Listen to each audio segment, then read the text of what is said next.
Hello, my friend, and welcome to this episode of A Call to Leadership. I'm Dr. Nate Solly, your host, and I am so glad you are here. Well, on this episode of the show, we're going to talk about an aspect of leadership that rarely shows up in the way we consider being an effective leader, in a way that we are galvanized, a way that we protect, a way that we care for our followers, and we help them to reach a better future state. It's an area of leadership we're going to talk about over the next several episodes, an area called love. You know, it's rare that we seek to identify leaders as those who love. And it's probably because it just doesn't make sense in leadership. Are we supposed to be lovers in leadership? Well, I found that it is the X factor of leadership. In fact, as a servant leadership, I am called to care so deeply in a way that loves. So we're going to unwrap that, unravel it, share aspects of the journey as a leader that identify how we can love and really understand the characteristics of it, because love can mean many, many things. In fact, we get a lot of the ways we understand love, the word, from the Greek love. There are, in English, love is a word that describes many different aspects of it. However, in the Greek, there are different words for different kinds of love. I'll give you an example. Eros. This is the romantic or passionate love. It's often associated with desire and physical attraction. This is when two people are courting. It's when you're thinking of your spouse who you want to care deeply for because you're attracted to that individual. When I was writing poetry, I would write romantic poetry that was eros in nature, that was love in this way. That's one kind of love that we experience, and we experience those in romantic types of relationships. Now, that is not something I would recommend in a business environment. However, in a family environment with a spouse, with your fiance, you are experiencing perhaps that kind of love.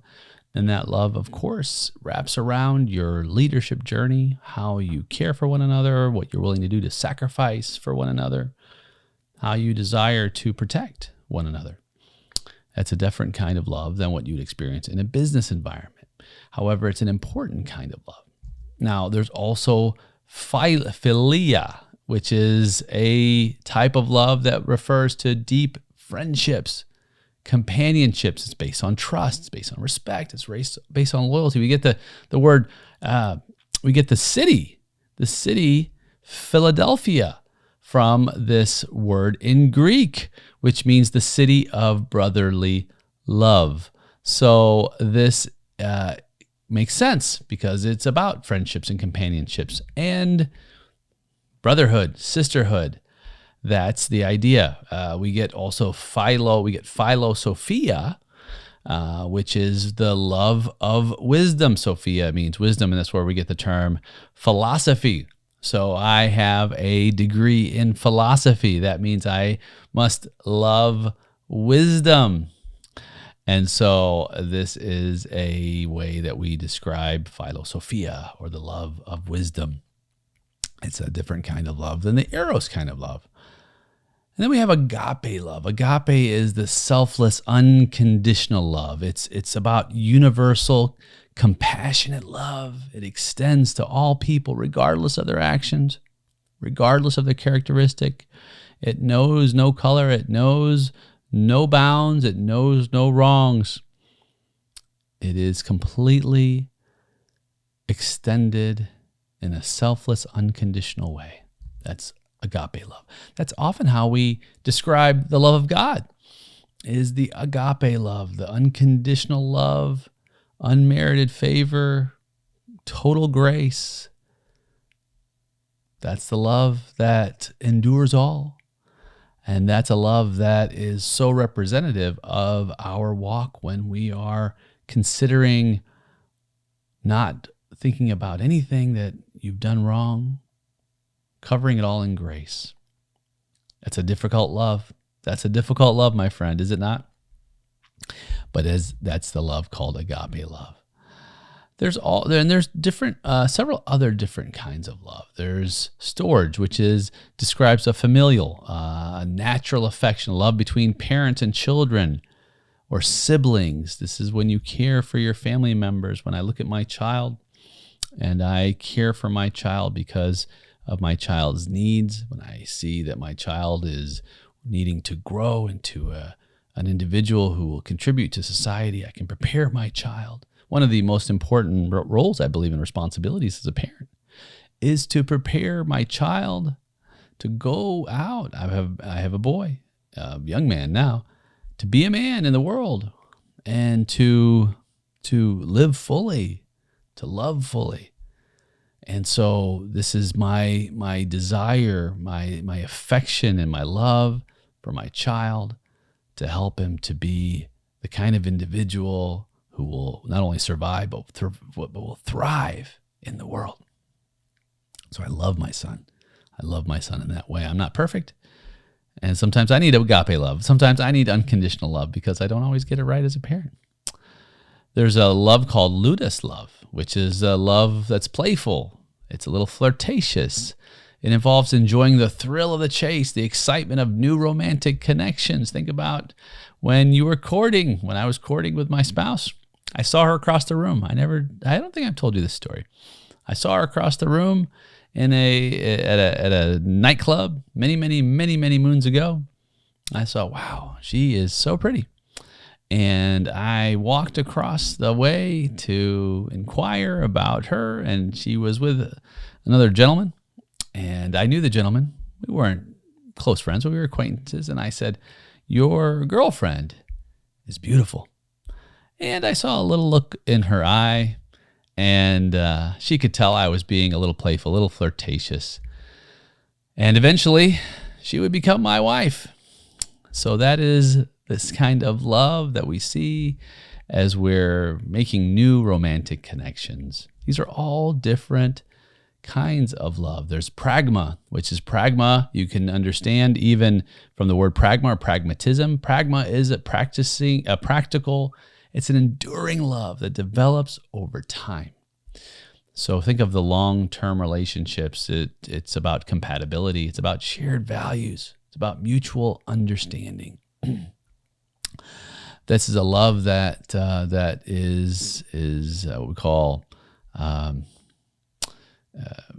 long-suffering. Right? It stands the test of time. There's philotimo. I'm not Greek. Philotimo, although it's not commonly listed among the traditional Greek loves, it's often associated with Greek culture and refers to this deep sense of honor, of duty, of moral integrity that guides our behavior towards others. So this is the kind of love that perhaps is about when you're enlisting in the military and you want to have honor and defend your nation. It could be standing up for a cause that's worthy in your community. It could be a cause that is a long-standing challenge in society, some heinous act that needs to be addressed, and we need to have civil discourse to abolish it, such as slavery or civil rights, freedoms, freedom of speech, freedom to bear arms, whatever the freedoms are, that you would have that sense of duty and honor and moral integrity that guides your behavior. There's a love called, and this is, I'm going to butcher it up, philusia.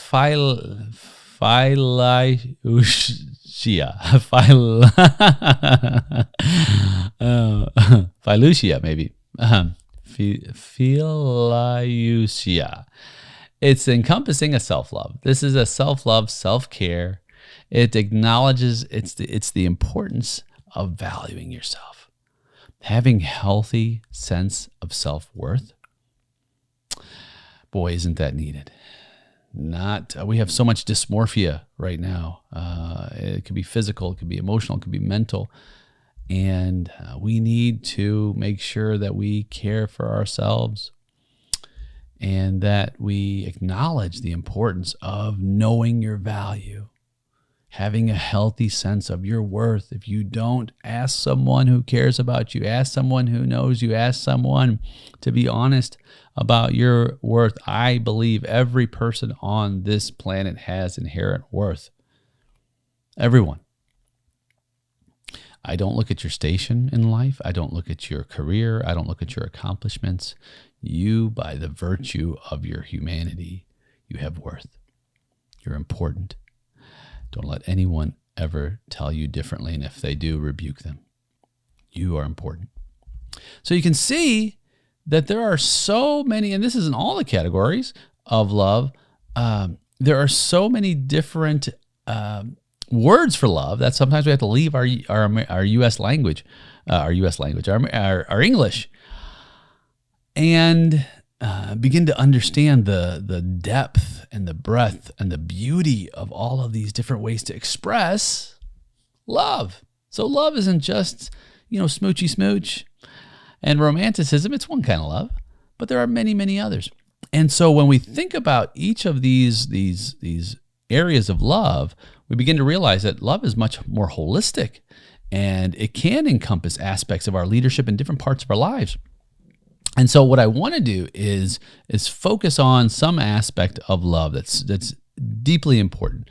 And we're going to go through what we call these characteristics of love. In fact, when I was growing up, I didn't understand really the idea of love and how it can be applied in a life and leadership context. I always thought that love was meant for familial or personal relationships. I didn't know it could extend out of that. And even then, I thought that if it did, it might be considered a weakness, or it might be misconstrued, or it can get you in trouble. And so it can be really contentious to think about love in a non-familial sense, in a sense of community or a sense of business. However, I believe that it is essential for the human condition. I believe that the number one mandate for humanity is love, and it's not from me. In fact, it was Jesus who was once asked, "What is the greatest commandment? What is the most important rule? What is the most important principle of life?" And he said it like this: it was to love God and love people. He said all of the law and the prophets are wrapped up in this. And so you think about, like, wow, love is the central motivation, the central aspect, the central criteria for living well. So it, yes, absolutely extends to leadership. It extends to leadership. In fact, that's the John 3:16, for God so loved the world, right? I mean, look, it is love. It is love. Love is at the center of who we are as human beings.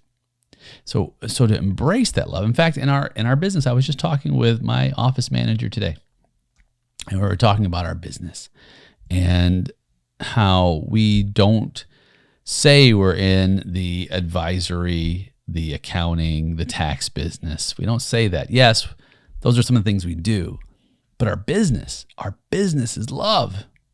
We're in the love business because people need love, especially when it comes to their money. Boy, that's stressful. And so this is the idea that the true depth of caring in love is essential. And sometimes we don't understand it, friend. Sometimes we don't understand the mechanics of it. We don't understand how to implement it. And so over these episodes, we're going to unpack it. And so this is a little introduction on why it's important, why love should be, I believe, at the center of our habits as leaders. And I rarely say what we should do, but in this case, at least in my own life, I'm going to say it works. It works tremendously. Anytime I'm veering off in terms of my own ability to influence, I go back to love. Now you can say, well, what about Machiavelli? What about Machiavelli, who said that it is better to be feared than loved? You know, a lot of people quote that Machiavelli statement in his book, The Prince, from 700 years ago, and it's it's often misunderstood, misinterpreted. Should you be feared or loved? Is one better than the other? Well, here's the thing.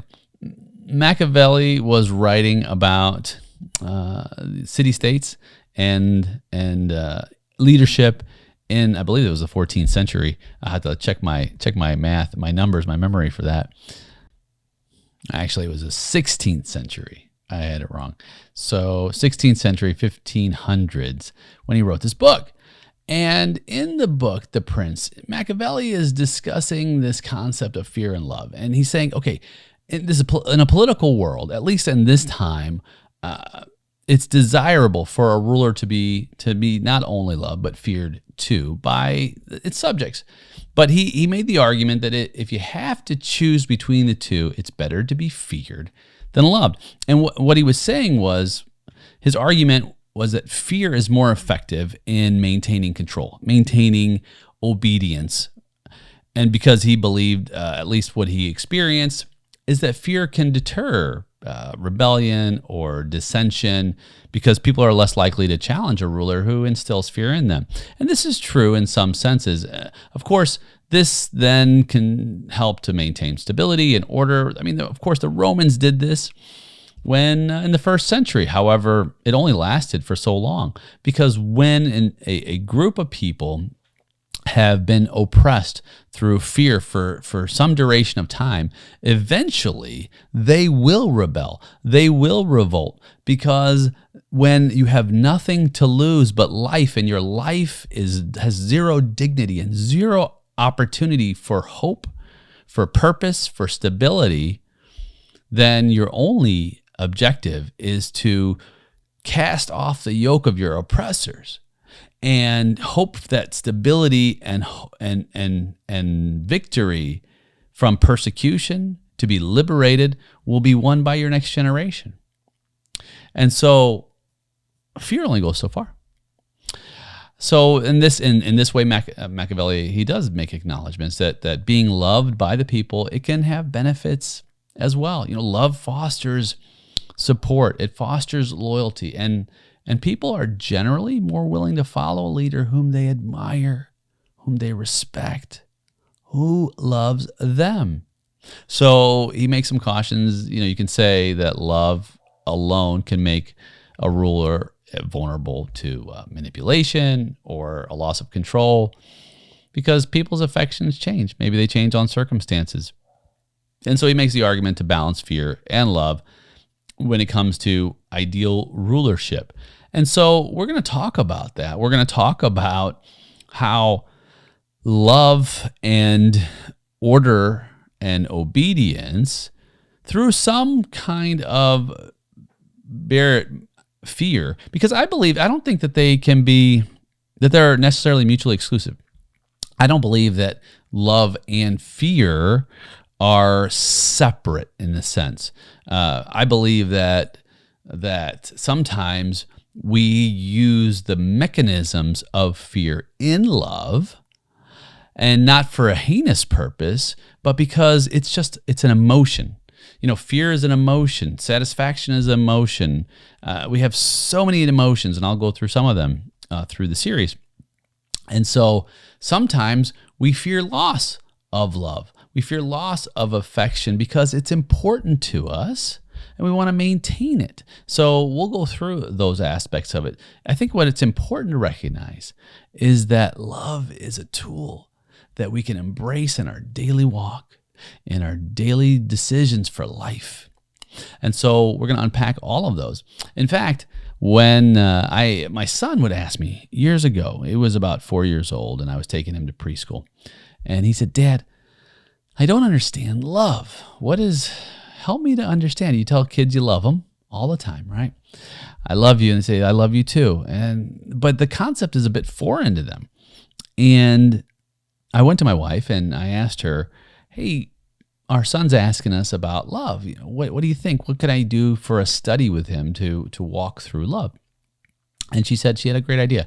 She said, "Why don't you take him through the love verses, what we call the love verses in the ancient scriptures?"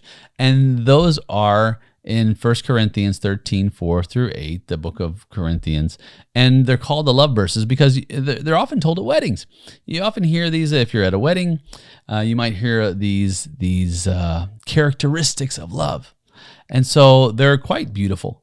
And what they do is they illustrate different aspects of love. It's not exhaustive, but it's a great way to look at love as actions, as ways to behave and values. And so it's quite remarkable when we begin to unpack it in that way. And they go like this: love is patient. Love is kind. It does not envy. It does not boast. It is not proud. It does not dishonor others. It is not self-seeking. It is not easily angered. It keeps no record of wrongs. It does not delight in evil, but rejoices with the truth. It always protects, always trusts, always hopes, and always perseveres. This kind of love never fails. Now, it's such a beautiful set of phrases. I'm going to rephrase it for leadership. Now, if we replace the word love or charity with leadership, listen to how this plays out. Leadership is patient. Leadership is kind. It does not envy. It does not boast. It is not proud. It does not dishonor others. In other words, it's not rude. It is not self-seeking. It is not easily angered. And it keeps no record of wrongs. Leadership does not delight in evil, but rejoices with the truth. It always protects, always trusts, always hopes, and always perseveres. This kind of leadership, my friend, does not fail. We're going to go through each of these aspects of leadership from a love perspective together. So join me on the next few episodes as we unpack this journey. I'll invite some friends on the show to join me and help me to unpack them. And we're going to have a good time in embracing a deeper sense of leadership that binds us to others and helps others join us in a worthy cause.